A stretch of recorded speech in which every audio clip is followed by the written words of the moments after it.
Hi, welcome to our first lesson in cell division and mitosis. This is our first lesson.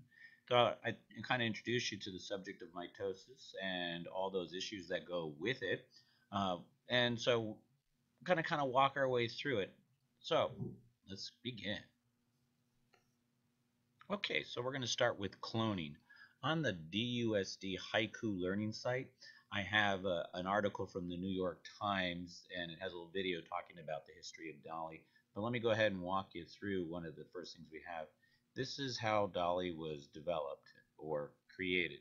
We took a cell from a sheep, and we have the sheep's nucleus, and I took an egg cell from a female sheep, and we removed the nucleus from the egg cell, and I did what is called a nuclear transfer. I took the donor nucleus and placed it into the empty egg, and then we gave it a mild electrical shock.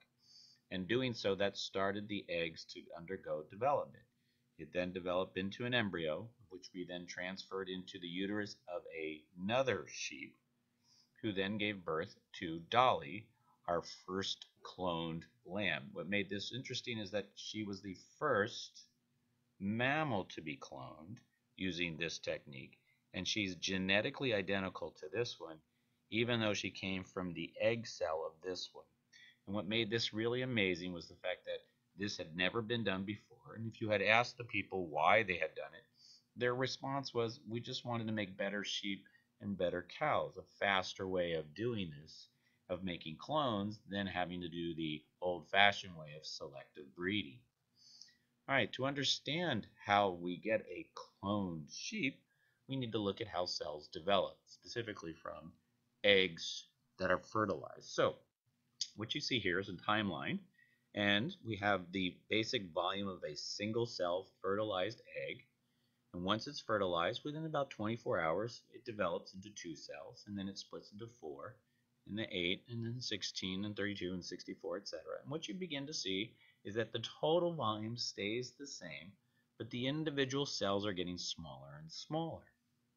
Now, in doing so, what's interesting about this is that the eggs starts as a very unspecialized cell and begins to become more specialized. We call that differentiation.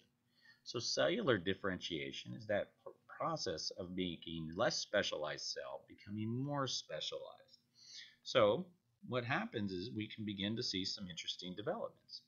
What we see here is single cell, and then we have two, and if we were to divide these two in half, you end up with something we call twins. Now, let me sidestep here for a little bit. This is identical twins. They came from a single egg. The egg developed and split into two, and they have one single placenta, two embryos. Here I have two different placentas, which means they came from two different sperm and two different eggs. This process of differentiation, though, becomes quite apparent when if I start here and I divide the cells here into four individual cells, I don't get quadruplets, I don't get anything. So the step between them becomes specialized. So every time the cells move here from stage to stage, they become more and more specialized.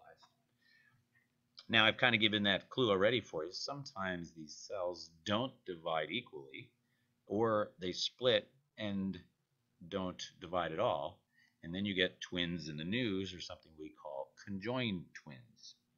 And so I have some little shows for you. I don't know if it's a boy or a girl yet. Don't know if it's a boy or a girl.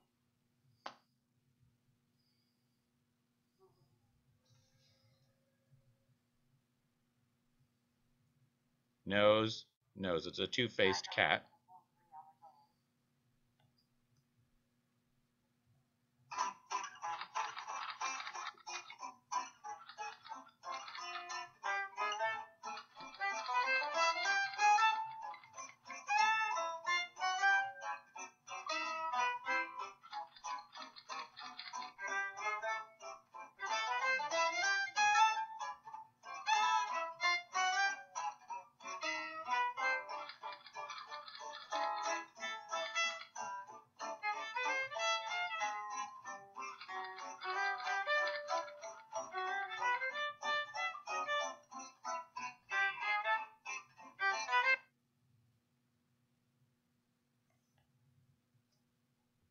Okay, so that concludes our first mini lesson on the issues around mitosis. In my second lesson, I'm going to talk about mitosis.